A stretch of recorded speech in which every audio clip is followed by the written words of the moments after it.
Тарых музейинин жабык турганына 5,5–6 жылдын жүзү болду. Башында музей оңдоп түзөө иштери үчүн жабылган. Жаңылангандан кийин музей 2017 жылы ачылмак. Бирок оңдоп түзөө иштеринде миллиондогон акчалар желдиделип, кылмыш иши козголуп, ачуу иштери созулуп кеткен. Бүгүнкү күндө ачылбай турганынын себеби музейди оңдоп түзөөдөн өткөргөн германиялык адистерге 225 000 евро карыз. Бул карызды төлөмөйүнчө Раэль компаниясы электрондук ачкычтарын беришпестигин билдиришкен. Ал эми келишим евро менен түзүлгөн. Бирок ал учурда евро 76 сом болсо, кийинки жылдары 81 сомдон эсептелип калганын түзүлгөн комиссия мүчөлөрү айтып жатышат. Демисиздер ошо Раэль алып келген жабдыктардын ушул музейге ылайык келбейт деп баасы кымбат деп жанагы эки аттын сөлөкөтү жана манас инсталляция деп коет экен. Ошо манас инсталляциясынын жанагы жыгачтар жөнүндө ошондо ар кандай сөздөр болот. Анан кафетерий жөнүндө ар кандай сөздөр болот. Ошолорду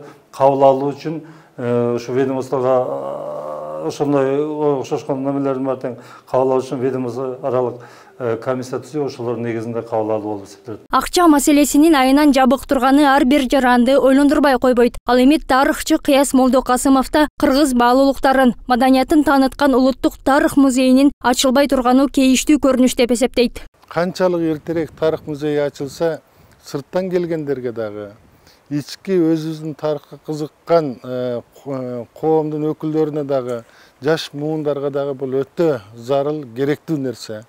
Буну эртерээк ишке ашырууга биз өтө кызыктарбыз. Тарых музей болгондо дагы Кыргызстандын мамлекеттик борбордук тарых музейи, улуттук тарых музейи минтип иштебей турушу, бул чынын айтканда көп жыл иштебей турушу, бул чын эле өтө бир оңтойсуз абалды жаратып атат. Тарых музейинин жакынкы арада ачылуусуна учурда музей кызматкерлери кызуу иштерин жүрүп жаткан убагы.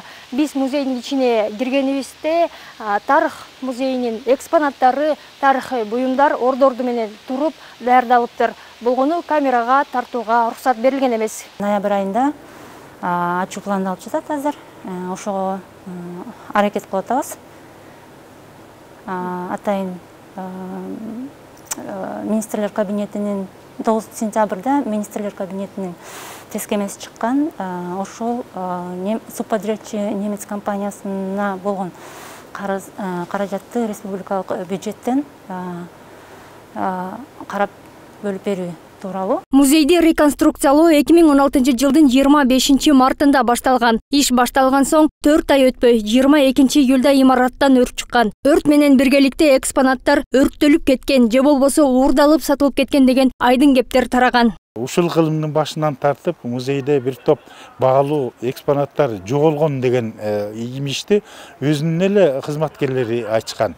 Эми аны такташ үчүн дагы көз каранды эмес комиссия керек. Ага жалаң эле өкмөттөн эмес, коомчулуктан дагы сөзсүз түрдө укук коргоочулардан, өнөр тарыхын билгендерден кошуп туруп, мындай калыс бир комиссия аркылуу бардыгын текшериш керек. Себеби жаңы музей болочокто иштегенде дагы ал таза барактан башталышы керек. Тарых музейинде экспонат катары сакталып турган белгисиз кыздын мумиясы 2017 жылдын 14 октябрында ошол кездеги Маданият министрлигинин чечими менен жерге берилген. Буга себеп бүбү бакчылардын сөздөрү болгон. Бирок көмүлгөн мумия чын эле биз сөз кылган мумиябы же башка эле сөөктү көмүп коюштубу дегенде пикирлер жаралып келет.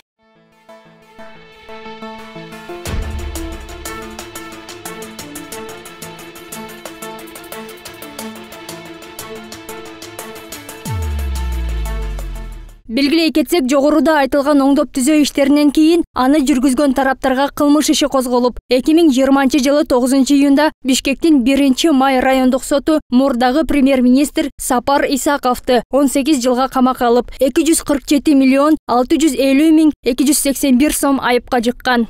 Нуржан Султанбекова, Темир Избасханов, 7 канал, Бишкек.